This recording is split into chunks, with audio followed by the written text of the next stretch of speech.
And if there are any principal witnesses, Sir, thank please you. come forward. Thank you. Sorry.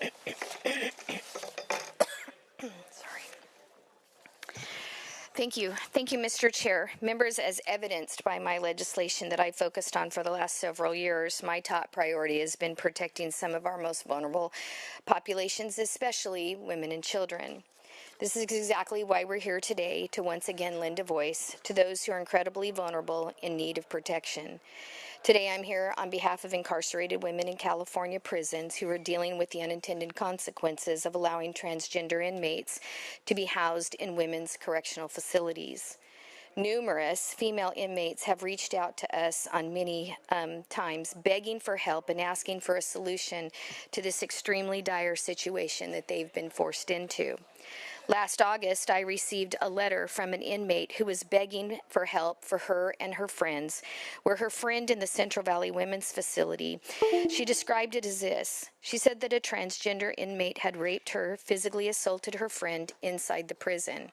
She included a condom in that letter, which highlighted the fact that the prison staff had to hand them out to protect inmates from STDs and pregnancies.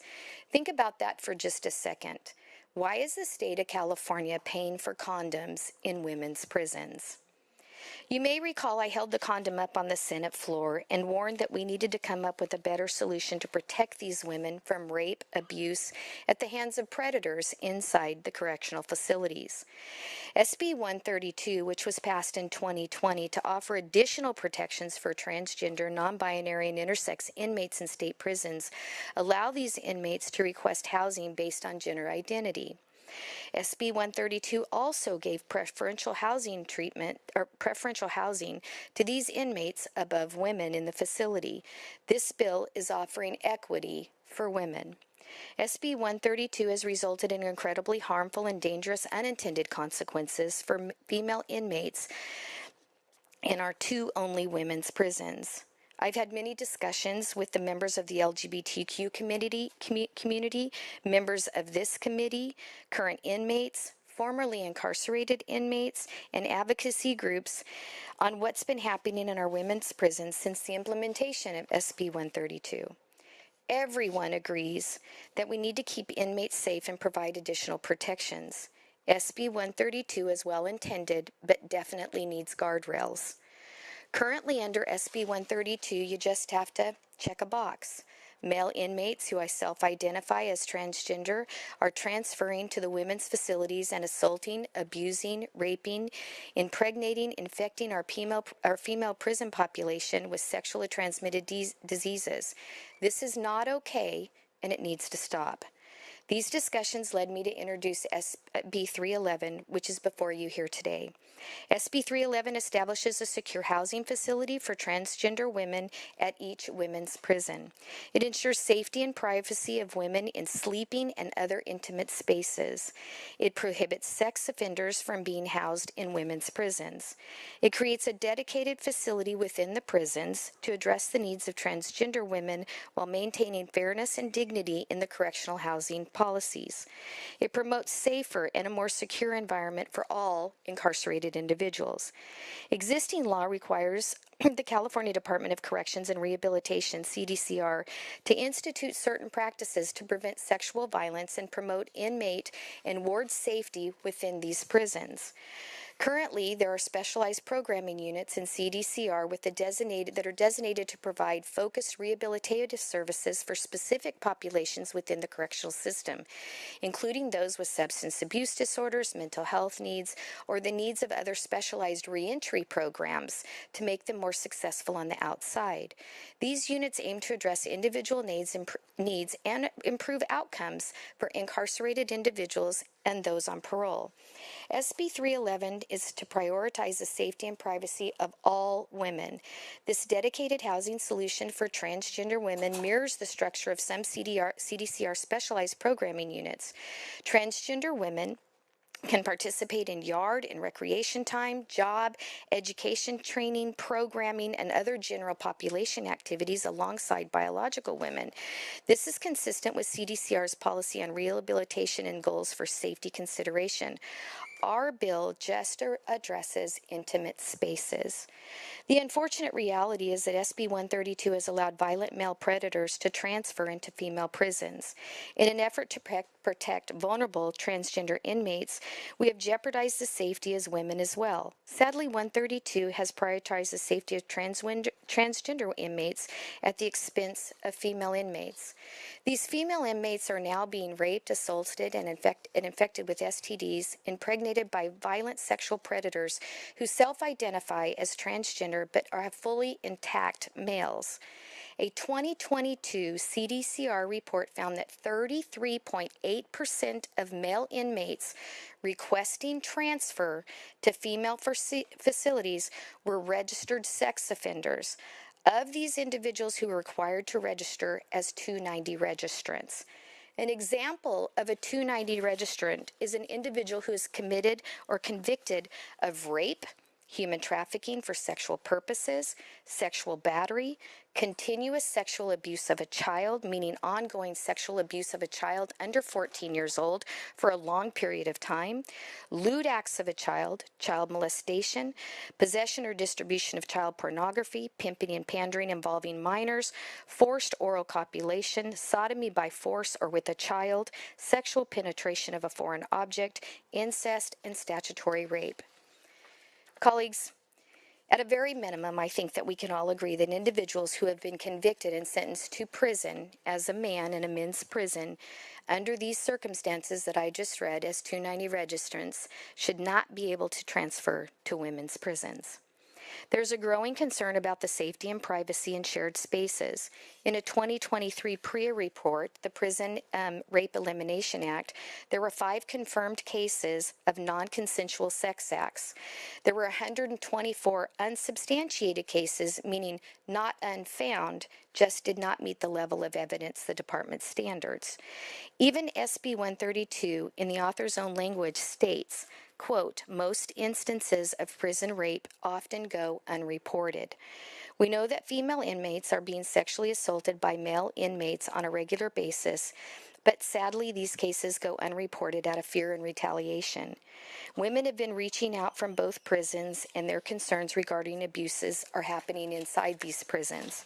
Quote, in January 2023, I was sexually assaulted by a transgender woman that was physically intact, so didn't have SRS, sexual reassignment surgery. It was terrifying and disgusting because I knew there was nothing I could do about it. Close quote from an inmate in the Chowchilla facility. Colleagues, I have received, after holding up that condom on the floor, all of these letters, handwritten, from incarcerated women in both facilities. Women who are serving time for a crime that most likely was a man that put them there. I'm not going to read every one of these letters to you. I'd like to provide them to you, but I am going to share some information from these women. A few excerpts from these women in prison.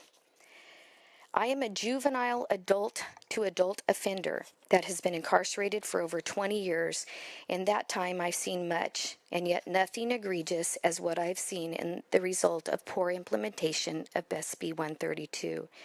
In December of 2022, the horrific details of my ordeal became known. An SB 132 transferred, now accused of raping 2 women and impregnating one that got sent to Los Angeles, physically abused me for months. I was kicked, punched, choked, pushed, bitten in the face, and on the fearful day in late December of 2022, I was struck twice in the face with an electrical device, parentheses, a tablet. Sometime in that hell, I suffered a spontaneous abortion. As a result of my sexual and physical abuse in custody, I suffer now from PTSD. She ends her letter by saying, here is where you come in. You possess the power to put an end to my horrific, inhumane, and disgusting ordeal, along with other inmates in the Central Valley Correctional Facility, respectfully, in the individual's name. There's another CCWF letter. She describes the conditions inside the Central Valley Women's Facility. These two events were in addition to rape, pregnancies, being physically assaulted, threatened with violence, exerting their dominance by physical intimidation and having sex with women in the secret place, specifically the bathroom at the plant operations department. This goes unchecked. There aren't enough staff to patrol them, and generally every day it's like the wild, wild west. I've lived with a 6.5 foot, 200-pound man, parentheses, yes, intact, close parentheses, in this very room. It was more than uncomfortable. I had no choice. He had housing over me. I cannot fathom 211 more men here. It makes me extremely fearful and depressed. And the last one that I'm going to read to you, a part of it, and again, they're not their whole letters. I received a letter dated from an incarcerated woman in CCWF on April 14th, 2025. She describes the majority of these women have already been sexually assaulted and states this in her letter. At a minimum, 85% of the female population have suffered sexual abuse in some way in their lives to end up where they are today. Yet the majority of male transgender housed in the women's facilities have sexually violent cases against them on the outside and domestic violence.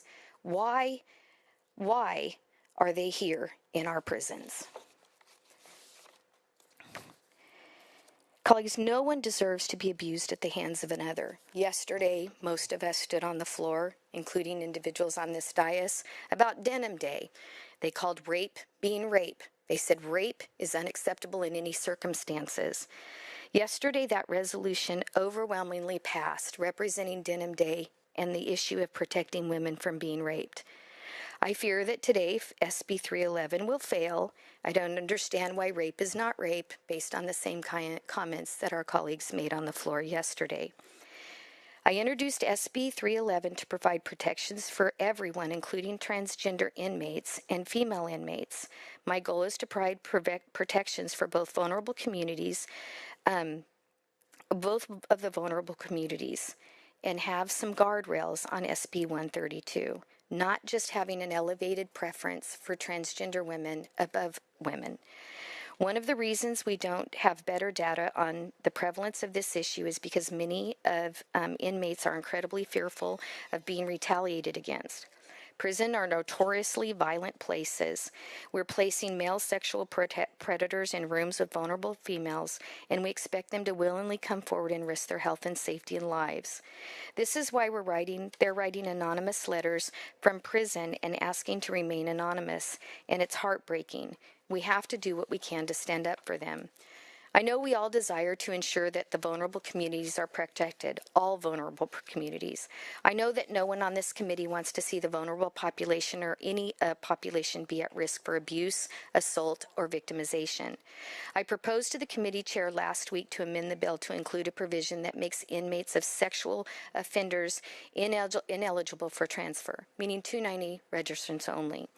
My hope is that at a minimum we could agree that violent sex offenders that have been prosecuted and convicted for savagely sexually abusing people on the outside, they would be ineligible to continue their abuses on the inside. Sadly, I was informed by committee staff that that amendment to this bill would not be accepted. I hope I'm wrong. After hearing from the witnesses that we have here today, I hope that you're opening to discussion a solution that will work for everyone. My first witness is Amy Ichikawa, who is a passionate advocate for incarcerated women and the founder of Woman to Woman, a nonprofit dedicated to supporting safety, dignity, and reentry for women in California's prison system. Having served 5 years herself in the Central California Women's Facility in Chowchilla, Amy brings firsthand insight into the challenges faced by incarcerated women. My second witness is Tisha Crosland, who's also a founding member of Woman to Woman and a formerly incarcerated individual and a lived experienced expert in this field. Great, thank you. You may proceed with your testimony. You have 2 minutes. Thank you, Chairman, Vice Chair, honorable committee members. My name is Amy Ichikawa.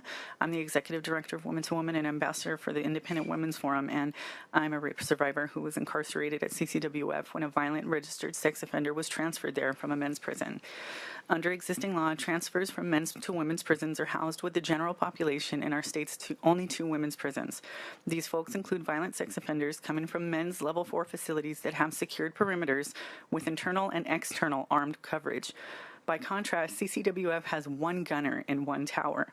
CIW doesn't even have an electric fence, which is a requirement for housing prisoners with life sentences.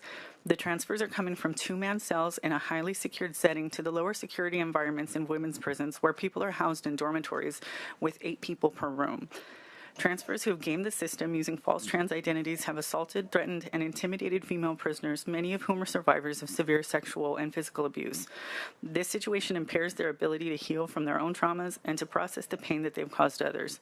One cannot rehabilitate while in a state of hypervigilance or actively in their criminal thinking and behaviors. SB 311 prohibits transfer requests from those convicted of PC 290 sex offenses to women's prisons. It recognizes the department's duty to protect the safety of all incarcerated individuals by ensuring that those with a documented history of sexually abusing vulnerable people are not placed in situations where they will reoffend. Housing violent and predatory men who have gamed the system with vulnerable women shouldn't be a political issue. It's a public safety and human rights issue. We can't solely defend these women from the assaults that lead to funding and contracts. Complicity in their continued abuse can't be a form of income. We must make a commitment to protect them from all forms of sexual abuse. You have the power to extend human rights to the entire incarcerated female population. I'm asking that you please vote yes on SB 311 to show California and the rest of the nation, which follows our lead, that protecting women's safety is not up for a debate. I ask that you would please vote yes and vote for people over politics. And Michelle Norsworthy says hello to everyone in the room and sends her warmest regards to the committee. Thank you. Thank you. Hi, good afternoon. Good afternoon.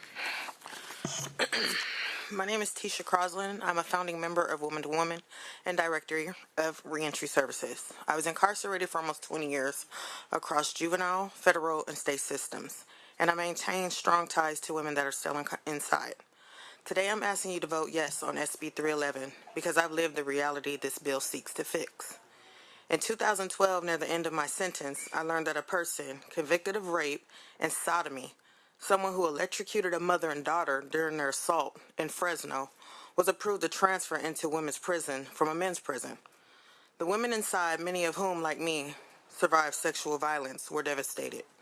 We knew the case, we knew the details, and we were forced to accept that this individual, this predator, could move into our housing units, our jobs, even our rooms. The same person then approached our Inmate Advisory Council chairwoman to request a job as an electrician.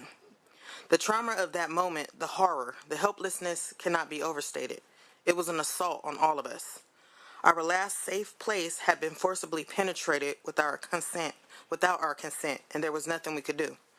Without the safeguards that SB 311 puts in place, these kinds of forced situations will continue and it will get worse. Women's lives are at stake, and just because they are incarcerated doesn't mean their lives don't matter. This bill is a starting point for real safety and dignity for incarcerated women. It's a basic protection that says survivors matter, even behind bars. I urge you to vote yes on SB 311. This is an opportunity to positively impact the lives of some of the most forgotten women in California. Thank you. Okay, thank you very much. We'll take any Me Too testimony in support of SB 311. If you can please line up and approach the microphone and state your name, organization or affiliation, and position on the bill. Denise Aguilar, co-founder of Freedom Angels, in support of this bill. Also speaking for my aunt, who is incarcerated in Chowchilla Women's Facility and currently incarcerated with a male predator who's gamed the system, is also in support of the bill. Tara Thornton, co-founder of Freedom Angels, and I could sit here for hours scrolling. I'm on behalf of the incarcerated women, I'm in support of any guardrails that will help stop predators from gaming SB 132. There's 1,000 pending transfers.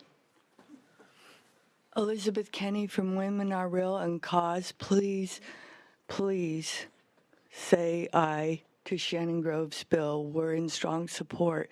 These men are in disguise of transgender Thank you. to get away from this. David Bolog, representing the Serving Family Values, Moms for Liberty, LA County Chapter, Truth Exchange, the Facts Law, Truth Justice law firm. We are in support. Stephen Barassa, the Log Cabin Republicans of Sacramento, in support. Beverly Talbot from San Francisco, from Women Are Real and Californians United for Sex-Based Evidence in Policy and Law, cause, in very strong support. Thank you. My name is Cynthia Cravens, and I'm a longtime Democrat and also a lifelong liberal. I'm also a former candidate for State Senate District 11, and I am associated with Women Are Real and associated with Cause. I am strongly in support of this bill. I'm Amber Condola. I'm a Sacramento resident and affiliated with the Freedom Angels. I am in strong support of this bill. Yvette Corcoran from San Francisco, also former State Senate candidate, District 11, in strong support of 311. Hi, Liz Stroder from Woman to Woman. I am formerly incarcerated. I'm a former LWOP. I spent 25 years in California's women's prisons, and I strongly support SB 311. My name's Rolando Garza, ex-lifer, served 40 years, and I'm in support of 311. Good afternoon. I'm Jean Chadbourne, lifelong Democrat, a member of Women Are Real and Cause. Also, I've been volunteering inside California state prisons with incarcerated folks for over 5 years, and I'm in support of this bill with the amendment that Senator Shannon Grove suggested. My name is Amanda Kovitana. I'm a registered Democrat, longtime lesbian activist from San Mateo. I'm here on behalf of Women Are Real and Cause, and I strongly support this bill. Hello, my name is Ralph Diaz, 30-year experienced Department of Corrections, retired Secretary of the Department of Corrections, and I'm in strong support of this bill. Hello, my name is Amy Anderson, and I'm a member of Cause and Women Are Real. And on behalf of myself and 3 other members of Cause, Reese Morris, Alexander Aaron, and Heather Mullen, I wholeheartedly support this bill. Meg Madden, on behalf of Cause, Californians United for Sex-Based Evidence in Policy and Law, on behalf of Women Are Real, and on behalf of Nicole Young, Genevieve Polisi, Amy Rush, and Audra Sterrett, in strong support. My name's Elizabeth Cronin, lifelong Democrat, member of California Teachers Association for 35 years. On behalf of Women Are Real, Cause, yes, on SB 311. Sharon Byrne, Women's Liberation Front, the Feminists. We are in strong support of Section C of Senate Bill 311 to remove sex offenders, not supportive of A and B, unfortunately.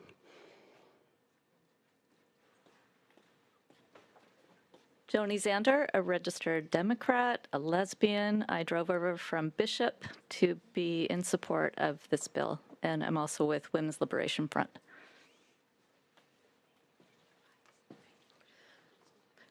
Barbara Walker, lifelong liberal Democrat from the Bay Area, mom of 3, here with Women Are Real and Californians United for Sex-Based Evidence in Policy and Law, also the Coalition of Sane People, in support of SB 311. Thank you. I'm Sherry Meek, here on behalf of Women Are Real and Cause, Californians United for Sex-Based Evidence in Policy and Law, in strong support of this bill. Protect human rights, even in prison. My name is Beth Bourne. I'm also representing the Coalition of Sane People.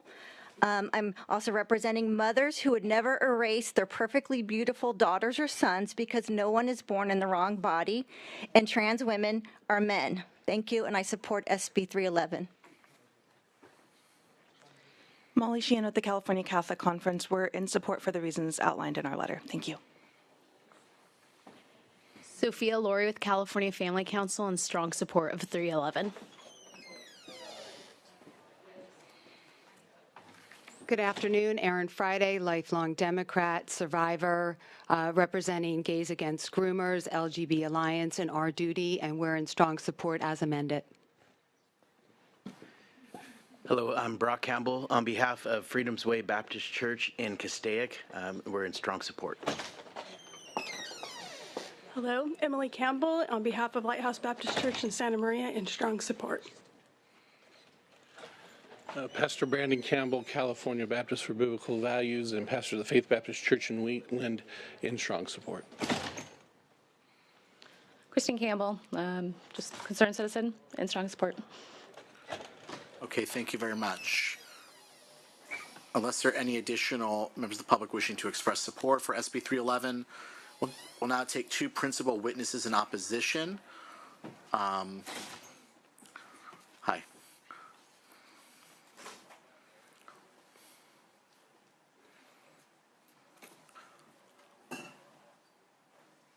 And you'll each have 2 minutes to address the committee.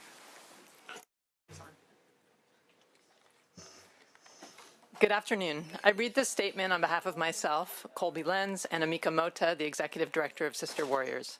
We represent the California Coalition for Women Prisoners and Sister Warriors, with thousands of members currently and formerly incarcerated in the women's prisons.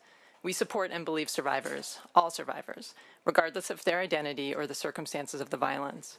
We believe all survivors in prison should have been protected from abuse. CDCR fails to protect people from sexual violence every day, especially by their own staff.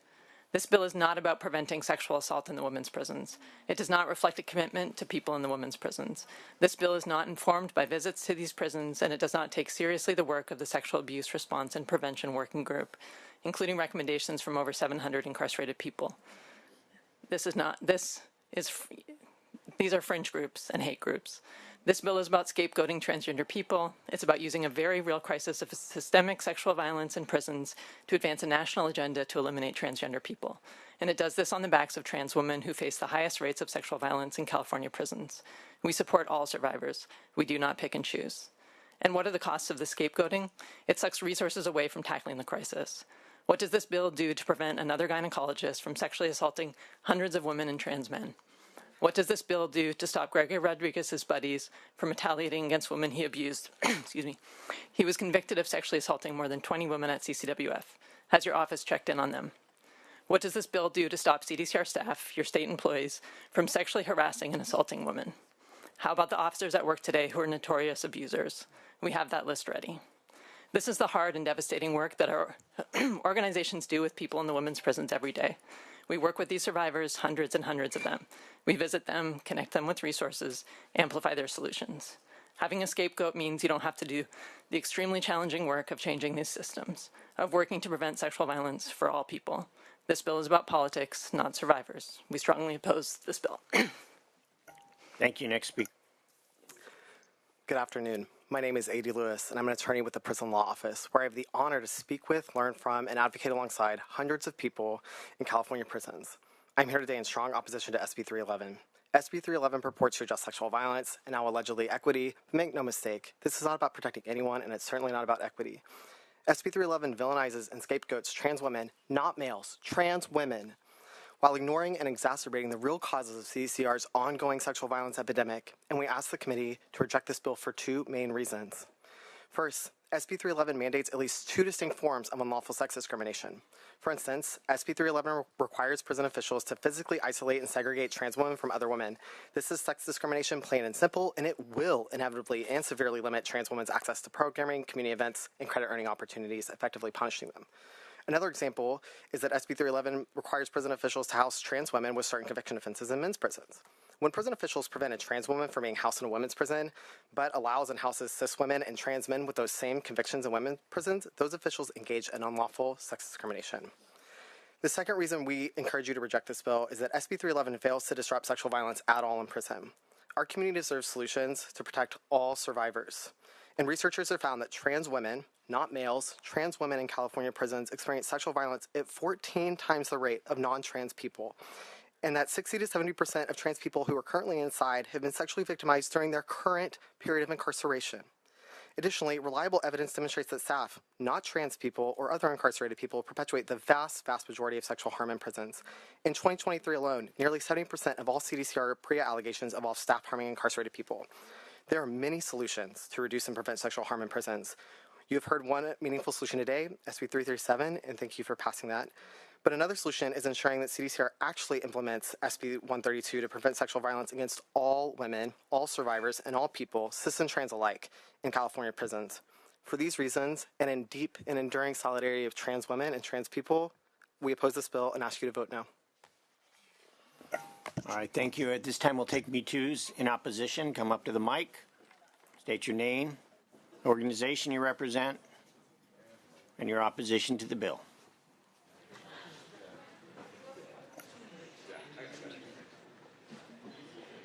Hi, my name's Jackie Corrigan. I'm former chapter president of PFLAG and a current member of PFLAG and a mom of a transgender kid.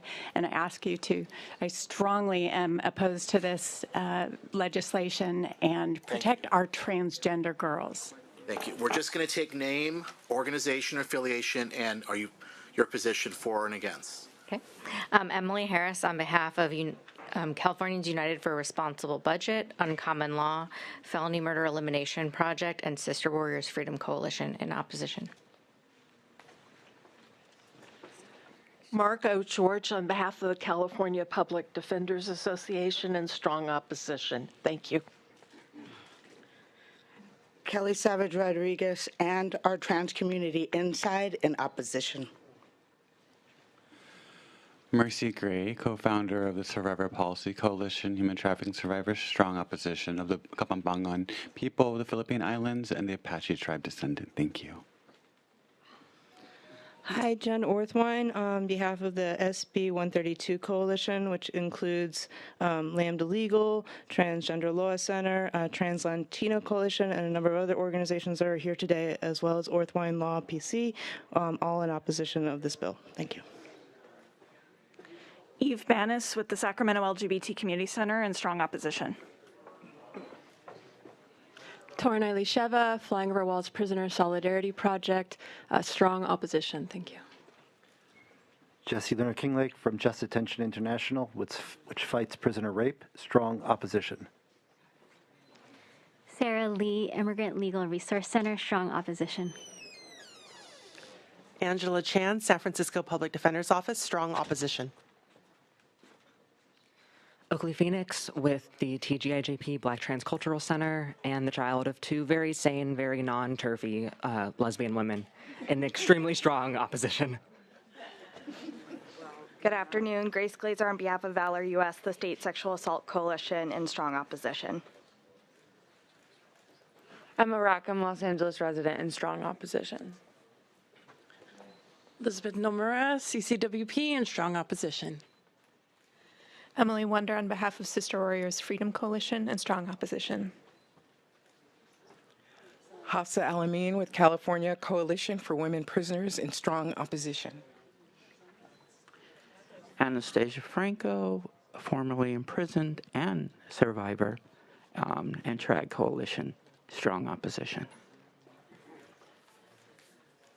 Ryan Hall with Cal Pride in strong opposition. Jaime Dorantes, Cal Pride, Valle Central and Merced, a strong opposition. Tina Marie Silva, CCWP and Survived and Punished, strong opposition. Diana Sands with the California Coalition for Women Prisoners, Raging Lesbian, raging opposition. Samelia Rogers on behalf of Ella Baker Center for Human Rights, strong opposition. Bethlehem Desta on behalf of the Transgender Advocacy Group and the Ella Baker Center in strong opposition. Carrie Guerin in strong opposition.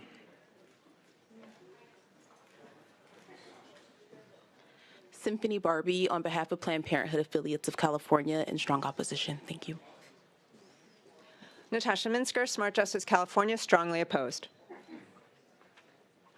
Joss Green, sociology professor at UC Davis. Based on all existing evidence on gender violence in prison, I am in strong opposition.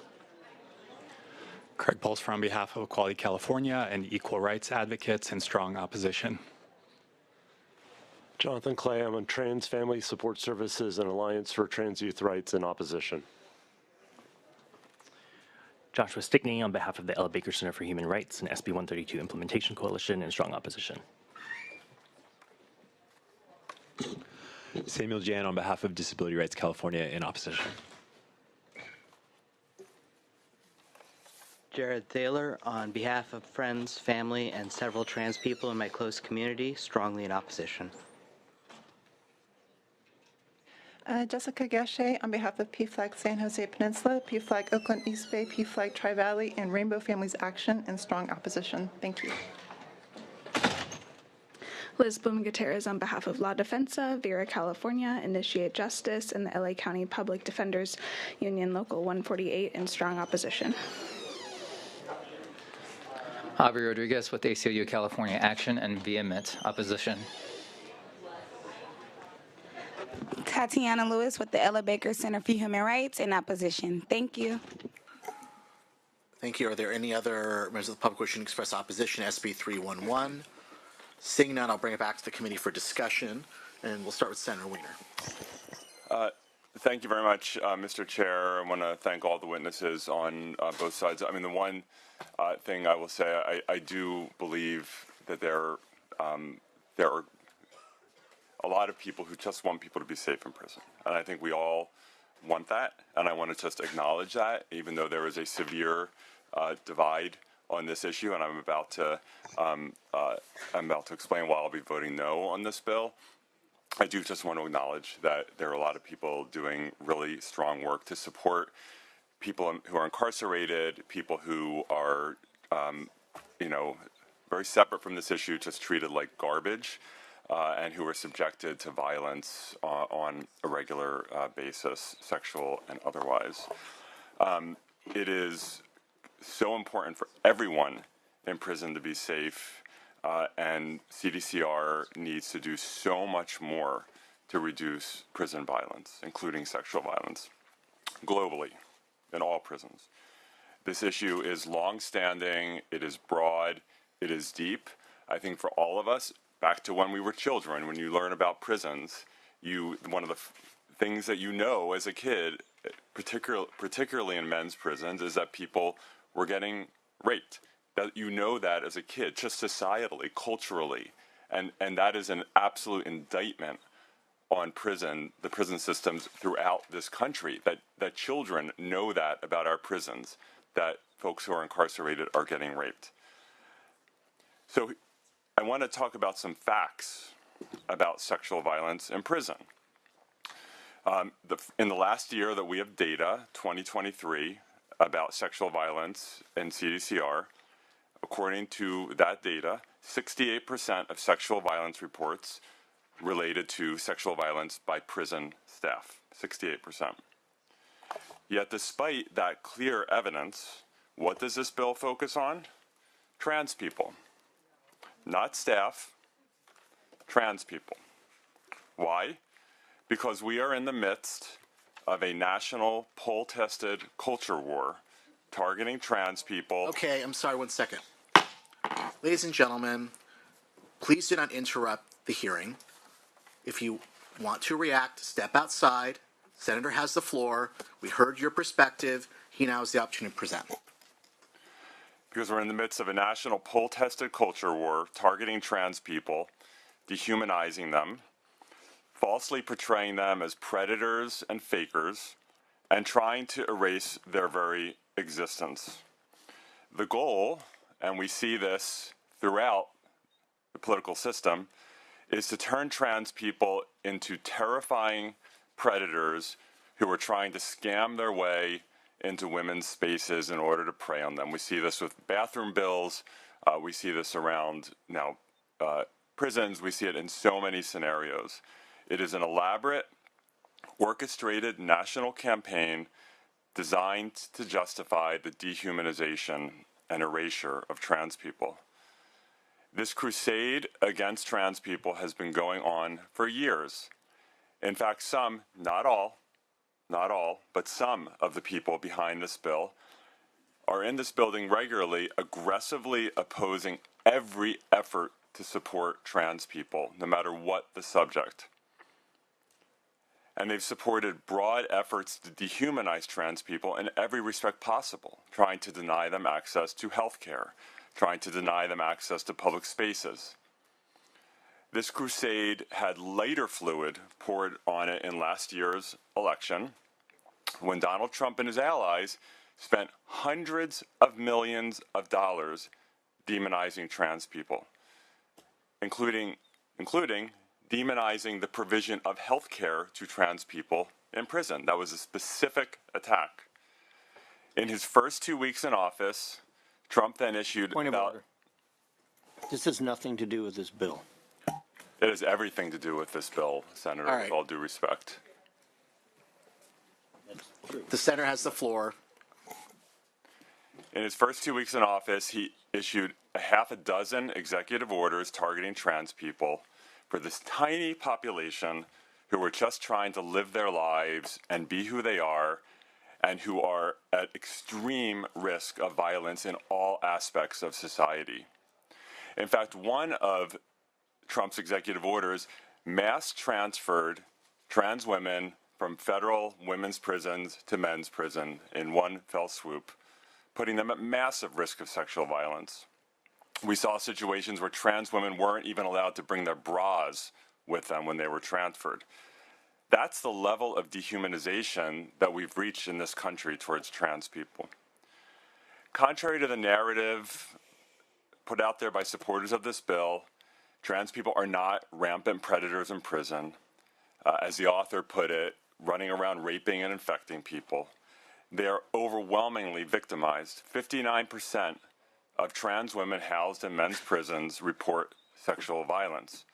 And while trans people constitute approximately 2% of California's prison population, they constitute 23.8% of the victims of sexual violence in prison. And yet, despite this data, these crystal clear facts, that sexual violence is largely a staff issue and that trans people are horrifically targeted for violence in prison, this bill focuses on trans people and trans people only. We passed Senate Bill 132 in 2020 to improve safety for trans people who are incarcerated. The bill resulted from a 3-year legislative process with significant stakeholder input, prison visits, significant engagement with the administration, with CDCR.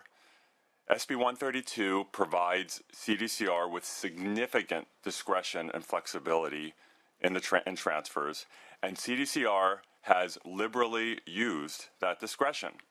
In the nearly 5 years that SB 132 has been in effect, approximately 400 people have requested transfer under the bill. Of those 400, CDCR has transferred approximately 60, 15%, 15%. CDCR has rejected 80 people. In other words, CDCR has rejected more people than it has transferred.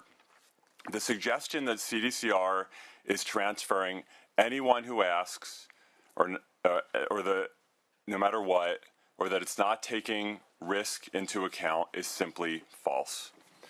We've extensively looked into and inquired about reports of sexual assault by SB 132 transferees. We're aware of we're not aware of a single instance in which an SB 132 transferee raped someone. We are aware of an instance of an individual who has been charged and is being prosecuted for rape who was not transferred under SB 132, who had a pre-existing lawsuit and was transferred pursuant to a settlement of that lawsuit. I want to be clear, we need to have a zero tolerance policy for sexual violence. One prison rape is too many. It needs to be zero. And CDCR needs to do more, and I think that is one thing that all sides can agree on this bill. The author now states that she may be willing to limit the bill, and I've been told to remove the separate but equal prison facility for trans women that's in the bill now. But the bill still treats trans people differently from other women by categorically denying transfer to anyone required to register as a sex offender. This ban doesn't apply to anyone else, just to trans people, only trans women. And of course, we know that the sex offender registry contains a massive array of crimes, including, I don't know, having sex in a car or in a park. That gets you on the sex offender registry. We also know that LGBTQ people have been massively and disproportionately targeted and subjected to being slammed onto the sex offender registry. That's the whole history of the sex offender registry. So this aspect of the bill is incredibly overbroad and discriminatory. So the fact remains that CDCR has significant discretion. There are some who think they have way too much discretion, but they have a lot of discretion not to transfer people if they conclude that it creates a risk. And CDCR has used that discretion, only transferring 15% of people who've requested it. This bill is a solution in search of a problem. And tragically, that proposed fake solution, which does not deal with the actual issue of sexual violence, that proposed fake solution is part of a broad-based culture war to dehumanize trans people and eliminate them from public life. I won't be a party to that, and I'm voting no. Okay, any other comments? Vice Chair Sierta? Okay, there's a lot to unpack in this. Number one, the sex offender registry was not aimed at trans people. That thing started a long time ago, and one of the first people put on it was my neighbor who tried to molest me, but wound up raping a person with no arms, no legs. It was disabled, gravely disabled, in a trash bin. Okay, that person went on the sexual offender registry. So he has nothing to do with being a trans person or anything else. It's people who are unable to control themselves in that manner and create physical harm to others. I'm hearing that there's nothing going on in our women's prison now related to our transfers in our trans identifying people being transferred over from people who aren't in prison. But I'm hearing from the people that are in prison that it's a problem. And if it's a problem, we need to do something about it. Because if it's 1, 2, 15, 20, whatever it is, the other 31%, if those were correctional officers doing that, and it was the other side, or it was the other, the stats were flipped on the other side, we'd be screaming bloody hell about what are we allowing to have happen in our prisons. This just seems to affect trans identifying males to females going to female prisons. I don't see it going the other way. Do we have any transfers from the female prisons requesting transfer into male prisons? There's a reason for that, and they probably wouldn't even allow it. It's safety. Earlier today, we heard that it was 99% of the correctional officers. Now we hear it's 68%. So if we're talking about misinformation, maybe that information needs to get corrected before you bring it to this hearing. I had a couple of questions for our witnesses because there are actually people that understand this intimately. I believe you may have the answer to this question, or either one of you. Through the chair, may I? Yes. Okay. Yes, sir. Men's prisons are divided into different levels, depending on their severity of the person involved. They have Tier 4, Tier 3, Tier 2, Tier 1, correct? Do women's facilities have that same tiering, or are they, no? Are they in separate cell blocks? No. No. So when somebody is transferred from, say, a Tier 4, which is a really violent person, and they get transferred to the women's facility, where are they housed? GP. General population. So they're in a bunkhouse with 7 other women 7 if they other go to women. CCWF, and Right. 1 other woman if they go to CIW. Understood.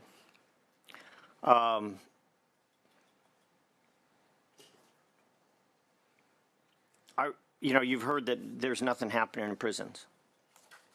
Is that true? That's not true. We get letters, we get emails, we get phone calls nonstop from different women that different things are happening. And what do you think should be solutions to this? Because I understand they don't want people to be in the men's prison where they are going to get assaulted. So what do we do with them? We should probably house them in a facility just like we're saying. Keep them separate.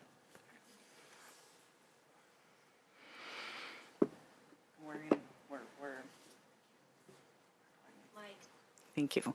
We're in a position here where people, I mean, if we could lend some of the care that Senator Weiner has for this population to the rest of the population, if we could extend that level of care to be inclusive of everybody, we'd be fine.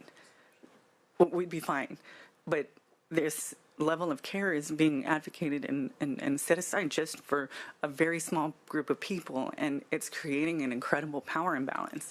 It's creating a group that is above reproach. We can't have, there's a very dangerous imbalance that's creating a situation where people who've gamed the system, who are, using a false trans identity in order to wield power over other incarcerated individuals as well as staff. It's very dangerous. It's unhealthy. These people, nobody is being afforded the opportunity to rehabilitate under these circumstances because this is so unhealthy, and it wasn't done with that intent. I know the spirit of SB 132 was for like a holistic remedy to a horrible problem, a horrible injustice that is being done to a vulnerable community, but it has accidentally created another horrible crisis that we're dealing with. Security levels are a huge issue. There is no equivalent to a men's level 4 security-wise in the women's facility. You're transferring people from a level 4 to a women's level 4, which is the equivalent of a men's level 2.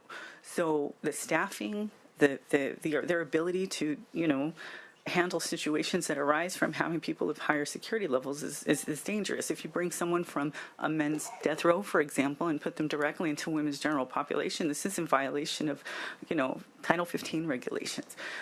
There's different things that we could do to implement a way to solve this in a, manner that provides respect, agency, and dignity to all people behind the wall because it's free. Even California can afford to do this, This isn't something that is going to have a fiscal impact. This is just having a change of heart to be inclusive of the women as well as the trans women. This is so, yeah. And on this issue, I'm not inclined to think that this is just because people don't like trans people. It's not an attack on the trans population. It's in reaction to something that is going on in our women's prisons that has been going on for a couple of 3 years. We've heard about it. Nobody's done a darn thing about it. And so now we have a senator who is trying to do something about it. And all of a sudden, after hearing we have zero tolerance for this, but this is okay, we're going to say no to another part of this issue of people being attacked in our prison system and being raped in our prison systems. So I will be supporting the bill, obviously. It's common sense. I thank you for your hard work on this. I know it is a difficult subject just because of the passion involved on all sides in this.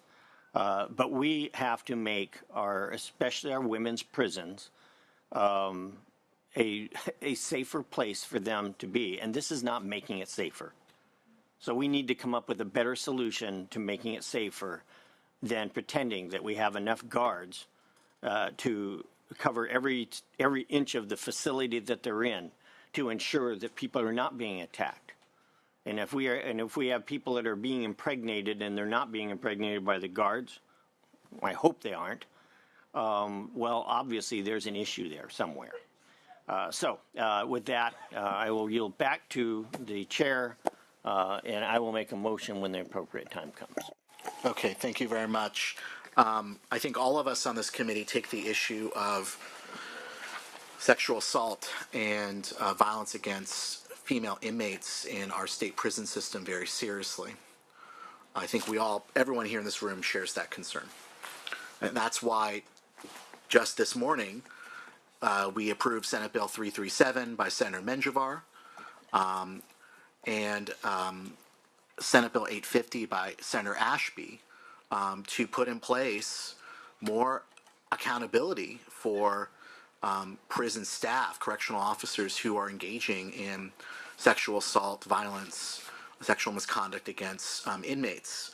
And just note that the vast majority of cases, according to 2023 data, and this is consistent over the years, the vast majority of cases in which there is sexual assault is committed by staff within the CDCR system. And so that's why we were specifically focused in those bills on taking action to address the principal people that are causing harm against inmates. So I'm not going to reiterate what Senator Weiner said, but there is no doubt a culture war that's being perpetrated in this country to dehumanize and to strip away the rights of trans people in California and throughout this country. That is a fact. And respectfully, I think this bill is part of that effort.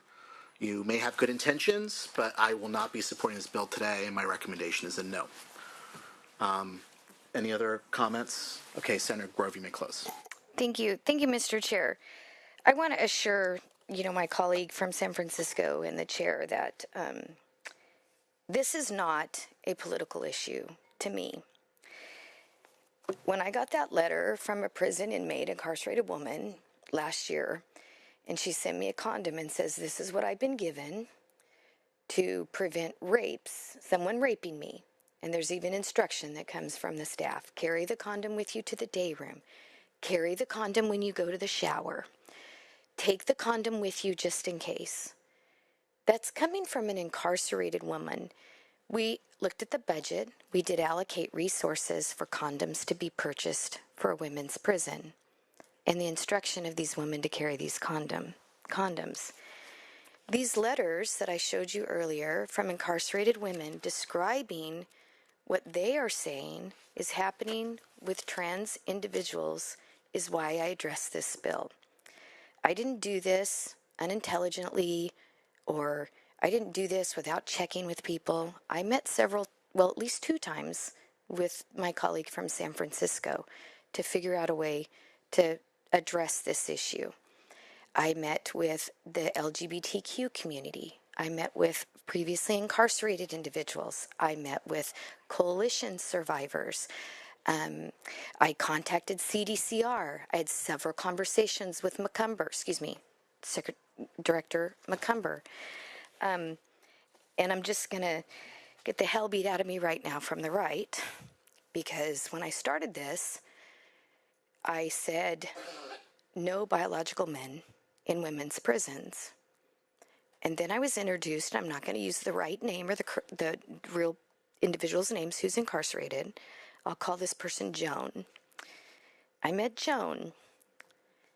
And talking to Joan, you or anybody on the dais or anybody in this room or any of the people that came up and talked about saying things and all that stuff would never know that Joan was a biological male. And I'm just using this terminology so we all know what we're talking about. Joan was transferred and moved from a male prison because Joan was assaulted by male prisoners, because prisons are notoriously violent places. Joan, in all appearances and personality and gestures, whatever else you want to describe, looks and appears, acts like a woman. And I know there's this big divide about what we think of women, but I'm just trying to give you the scenario. When I heard Joan's story of being trafficked and sold, going upstairs to pay rent for his mom to the landlord when he was young. She was young. And then being in the foster youth, a product of the foster youth in the system. And actually saying that when he ran away, or she ran away and went to the streets, she preferred the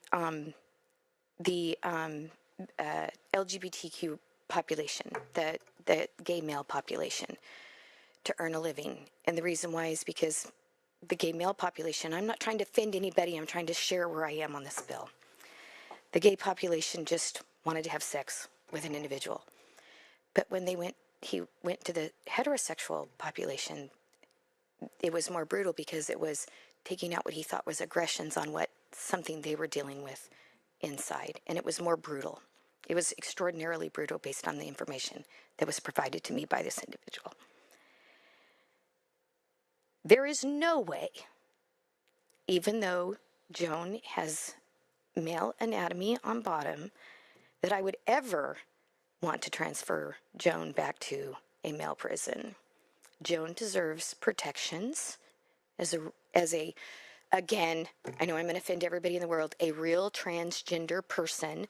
Joan deserves to serve the incarceration sentence that she has under the safe protections that these two women, if they were to go back, should serve under, or the incarcerated women that are not transgender women, but women that are incarcerated. And these letters, evident, if you sat and read through them, or you met with these women in prison in Chowchilla, if you met with them, you would know that there are individuals in there, they describe them 6 foot tall, 200 pounds, 5'9", 190 pounds, intimidates them, puts them in a circle, makes them stand there all day, and then assaults them, beats them. It's intimidation. And with the good intention, I believe, from my colleague from San Francisco to protect individuals like Joan, with no guardrails, and I know he says CDCR has direction, but CDCR is making decisions, and the family sues because of what happens, and then they don't make decisions, and Equality California and other organizations sue, so it's creating a financial stress on our penitentiaries or our prisons as well. But SB 132 puts a preference for transgender transferees over women that have been sentenced to the only 2 women's prisons that we have. This is not political for me. I can't control what's going on the federal level, just like any of you can't control. But I can tell you that when I read these letters and I had those meetings, one rape, no matter what kind of rape it is, especially for somebody in an 8x8 box, is completely unacceptable when they have no place to go.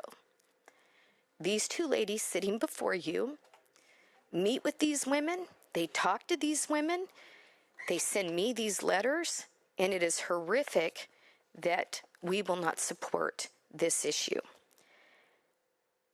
Working with my colleagues and the conversations that we've had, I was aware of a bill that was going to be amended to address the staff issue, and I'm glad we are addressing the staff issue.